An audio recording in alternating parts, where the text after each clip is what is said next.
ഒരു യാത്രയിലൊപ്പമുണ്ടായിരുന്ന എല്ലാവരും മരണത്തിലേക്ക്, ഒരാൾ മാത്രം തിരികെ ജീവിതത്തിലേക്ക്. അഹമ്മദാബാദ് വിമാന ദുരന്തത്തിൽ ആ അത്ഭുതം ലോകം കണ്ടത് വിശ്വാസ് കുമാർ രമേശിലൂടെയാണ്.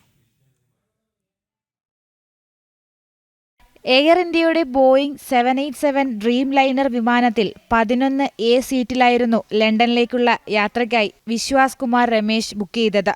1:39 വിമാനം ടേക്ക് ഓഫ് ചെയ്തതിന് പിന്നാലെ സെക്കൻഡുകൾക്കകം വലിയ ശബ്ദം കേട്ടതായി രമേശ് പറഞ്ഞു. പിന്നെയെല്ലാം കണ്ണടച്ചു തുറക്കുന്ന വേഗത്തിലായിരുന്നു. മിനിറ്റുകൾക്കുള്ളിൽ വിമാനം കത്തിയമർന്ന് കെട്ടിടത്തിന് മുകളിൽ പതിച്ചു. അതിനിടയിലായിരുന്നു ആ അത്ഭുതം. അപകട വാർത്തയറിഞ്ഞ എല്ലാവർക്കും ഒരുപോലെ അവിശ്വസനീയമായി മാറിയ രക്ഷപ്പെടൽ.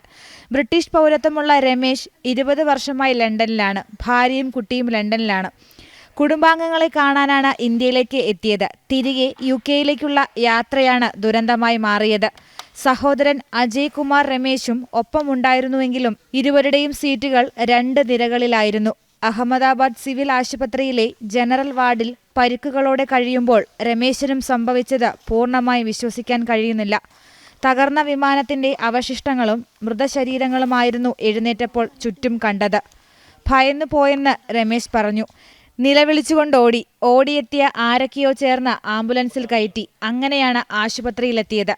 രമേശിന്റെ നെഞ്ചിലും കാലിലും മുഖത്തുമാണ് പരിക്കേറ്റിട്ടുള്ളത്. ന്യൂസ് ഡെസ്ക് ജനം.